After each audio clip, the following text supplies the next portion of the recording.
So let's ensure we respect token expiration.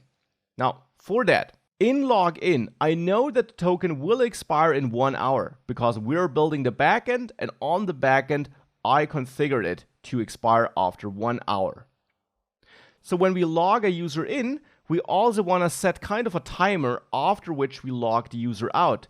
And we want to derive the expected expiration date and store that in local storage as well, so that when we in the future try to auto log in the user, we can refer to that stored expiration date and find out if the token still is valid. So let's start by creating an expiration date. My token expiration date is basically a new date which I generate, a new date object. Date, of course, is a built-in API in the browser and JavaScript. And there, I want to get my current date, which I get by calling new date again, on which I call getTime, which gives me basically the number of milliseconds that have passed since the beginning of time, if you want to call it like this, for the current date. And to that number, I add 1000 milliseconds, so 1 second, times 60 to have a minute, times 60 to have an hour. So this now generates a new date object that's based on the current date plus 1 hour. So it overall generates a date object which is now plus 1 hour. This is my token expiration date. Now this token expiration date needs to be stored as part of the user data. So here I will add an expiration key and set this equal to token expiration date. And then important here, to ISO string to ensure that no data gets lost when this date is stringified.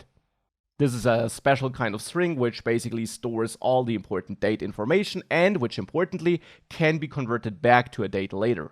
Now we have one problem with this logic here though. Here with this logic I always generate a new timestamp which is 1 hour in the future.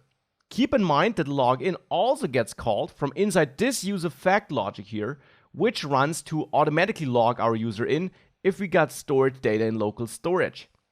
So in the end what we need to do here is we need to verify whether the token still is valid, so if the expiration time we stored in local storage is in the future. But then when we see that it is valid and we call login, we need to pass that already stored expiration time to login as well, so that in login we might be getting an expiration date already,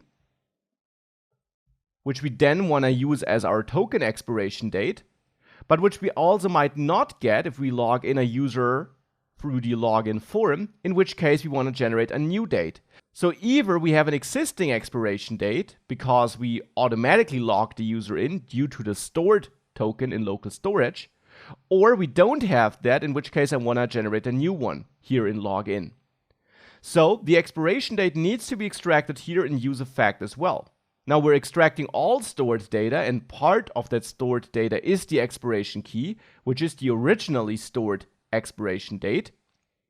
So here I can also check if we have a token, if stored data expiration is in the future. And now to check this, I will actually wrap this into new date. This will take this stored ISO string and convert it into a date object. And I want to check if new date for this saved expiration date is greater than new date like this, which is the current timestamp. Because if this date is greater than this date, it means that the expiration date is still in the future. Then the token is still valid. And if that's the case, we call login, and here as a third argument, I now forward that extracted expiration timestamp. So the originally saved expiration timestamp without any changes applied to it. This is forwarded to login, and therefore in this case we would get an expiration date and we would keep that instead of creating a new one. And when I then store this in local storage, I overwrite the existing data, but I keep the old existing expiration date. So overwriting this here is no problem. And with that, we're storing the token, we're working with the date, and we shouldn't be able to log the user in if we have an invalid date.